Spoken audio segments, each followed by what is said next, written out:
नमस्कार फ्रेंड्स। आज डिस्कस करते हैं ओसीडी का कारण क्या है। तो मेरा नाम डॉक्टर कीर्ति अनुराग है। मैं एक सीनियर कंसल्टेंट साइकेट्रिस्ट हूँ, एक डी एडिक्शन स्पेशलिस्ट हूँ और एक सेक्सुअल डिसऑर्डर स्पेशलिस्ट हूँ। तो ओसीडी के मरीजों में जो ये सोच आता है और बार बार आता है और जो कि बेफालतू का सोच होता है, ये सिर्फ उन्हें नहीं आता है, हम नॉर्मल लोगों को भी आता है। लेकिन हम में और उनमें ऐसा क्या फ़र्क है कि उनको ओसीडी हो गया है और हमें नॉर्मल बोला जाता है। तो इसका कारण है फिल्टरिंग मैकेनिज्म।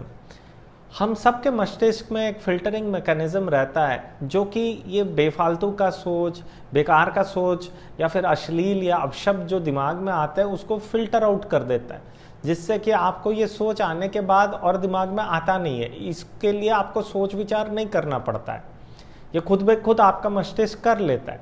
लेकिन ओसीडी के मरीजों में क्या होता है ना, ये फिल्टरिंग मैकेनिज्म खराब हो जाता है, जिसकी वजह से क्या होता है ना, ये अपशब्द, खराब सोच, बेफालतू के सोच बार बार उसे सताते हैं और दिमाग में आते जाते हैं। तो इसका टेक्निकल नाम क्या है? फिल्टरिंग मैकेनिज्म को बोला जाता है कॉर्टिकोस्ट्राटल थैलेमोकॉर्टिकल पाथवे, CSTC सर्किट। तो इसमें होता क्या है, सेरोटोनिन नामधारी का एक रसायन रहता है जो ये पूरे सर्किट को जीवनदान देता है और चीज़ों को सेट करके रखता है।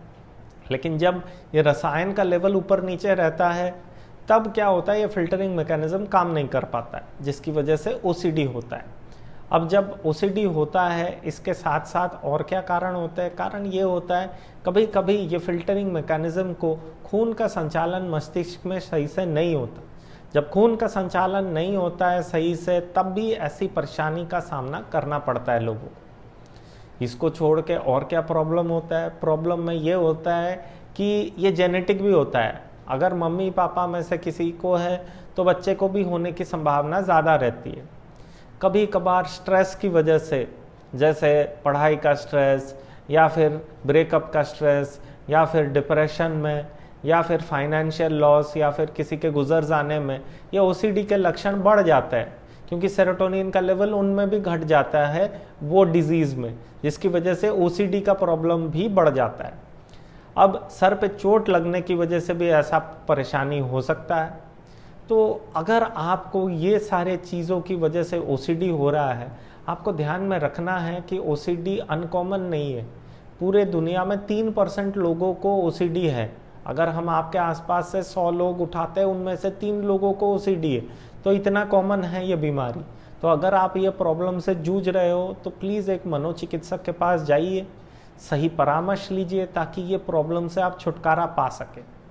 अगर आपको ऐसे कंटेंट अच्छा लगते हैं तो प्लीज़ लाइक और सब्सक्राइब कर दीजिए। मेरा नाम डॉक्टर कीर्ति अनुराग है। कोई भी अगर डाउट है तो प्लीज़ कमेंट सेक्शन में कमेंट कर दीजिए ताकि मैं आपका डाउट क्लियर कर सकूं।